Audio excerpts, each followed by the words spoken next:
Hello and welcome to AWS Redshift Training. Here we will be discussing on how to create, pause, resume, and delete clusters, accessing Query Editor, loading data from S3 to Redshift, and creating tables in Redshift. First is creating a cluster. Sign in to the AWS Management Console and open the Amazon Redshift console. On the top right, we select the AWS region where the cluster will be created. This matters for performance, cost, and feature availability. From the left navigation menu, we choose Clusters, then click Create Cluster to start the setup. In the Configuration section, we define three key things: cluster identifier, node type, and number of nodes. The cluster identifier is simply the unique name of our cluster. For this example, we use example cluster. It must be 63 characters, lowercase letters only, and hyphens are allowed. Next, we choose how to size the cluster based on workload needs. This example assumes the region supports RA3 node types, which separate compute and storage for better scalability and cost efficiency. Not all regions support RA3, so it's important to verify regional availability and review node specifications before proceeding. Here is a preview of the cluster dashboard. In the cluster configuration section, we define the cluster identifier, node type, and number of nodes. If the region supports RA3, we select the cluster purpose, production, or free trial. If sizing is unclear, help me choose Launch as a calculator to recommend the right setup based on data size and query needs. If the size is known, we select I'll choose and manually set the node type and node count. For this tutorial, we use DC2.large with 2 nodes. When using production, we can either load the built-in ticket sample dataset or proceed with loading our own data. In the database configuration section, we set the admin username and password for the cluster. Amazon Redshift gives 3 options: generate a password, enter one manually, or manage credentials using AWS Secrets Manager. Secrets Manager securely stores and rotates credentials, but incurs additional cost. For this tutorial, we manually set the credentials: admin username, aususer, admin password, admin pass 2024. For this training, we create an IAM role and assign it as the default role for the Redshift cluster. Only one default role is allowed. Under cluster permissions, we choose Create IAM role. We then define S3 access for the role. Allow no additional buckets, any S3 bucket or specific S3 buckets only.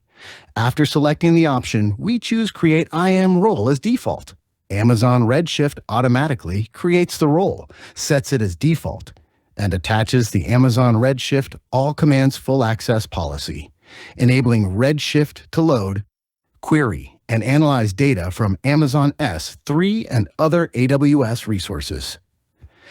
There is a predefined IAM role for Redshift already.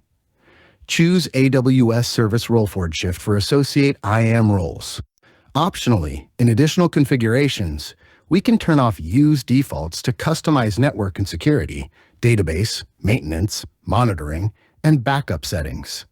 If loading sample data, enhanced Amazon VPC routing may be required so the cluster can access Amazon S3 within the VPC.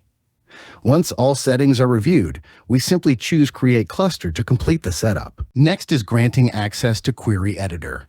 To use the Amazon Redshift Query Editor, the user must have the proper IAM permissions.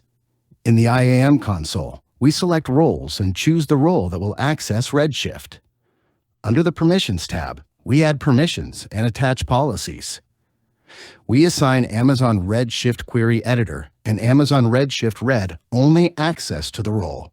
Once attached, the user with this role can securely access and query the Redshift cluster.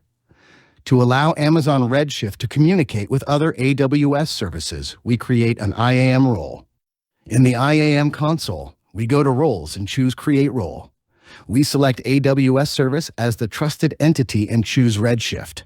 For the use case, we select Redshift, customizable, then proceed to permissions.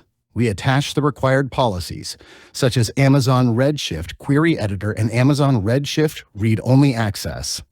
Finally, we move to tags to complete the role setup. Optionally add tags on the Add Tags page, then choose Next. Review. Enter a role name, for example, Redshift Query Editor Access, and choose Create Role. The role is available to all users on clusters using it. To restrict access to specific users, clusters, or regions, edit the trust relationship. Associate the role with your cluster either during cluster creation or afterward. Moving on to loading data from S3 to Redshift. Use the Amazon Redshift Query Editor to create tables. Copy and run each Create Table statement shown below individually in the dev database. For syntax details, refer to Create Table in the Amazon Redshift Database Developer Guide. Loading sample data into Amazon Redshift. Use the copy command to load large datasets from Amazon S3 or DynamoDB. Download tickitdb.zip containing sample data files. Unzip and upload the files to a ticket folder in your S3 bucket. Update the copy commands to point to your S3 bucket files. Authenticate using the IAM role set as default for your cluster. Copy commands include placeholders for IAM role RN, S3 bucket name, AWS region, replace your values, replace my bucket and Oz region with your values. In the Redshift Query Editor, run each copy command below individually to load the sample data. Next is pausing a cluster. Sign in to the AWS console, then search for Redshift. On the left navigation panel, choose Clusters. Here, click on the box besides the name of the cluster you want to pause. Then under Actions drop-down button, choose Pause. You can choose when the cluster will be paused. Pause now, pause later, pause and resume on schedule. For this activity, choose Pause Now Then. Click on Pause Now button. The status of resuming cluster will go from available to modifying pausing. Wait around 10 to 15 minutes for the cluster to be on pause status. Next is resuming a cluster. Sign in to the AWS console, then search for Redshift.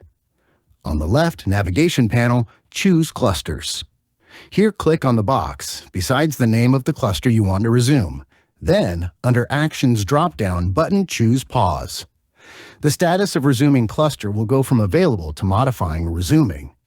Wait around 10 to 15 minutes for the cluster to be on available status. Next is accessing the query editor.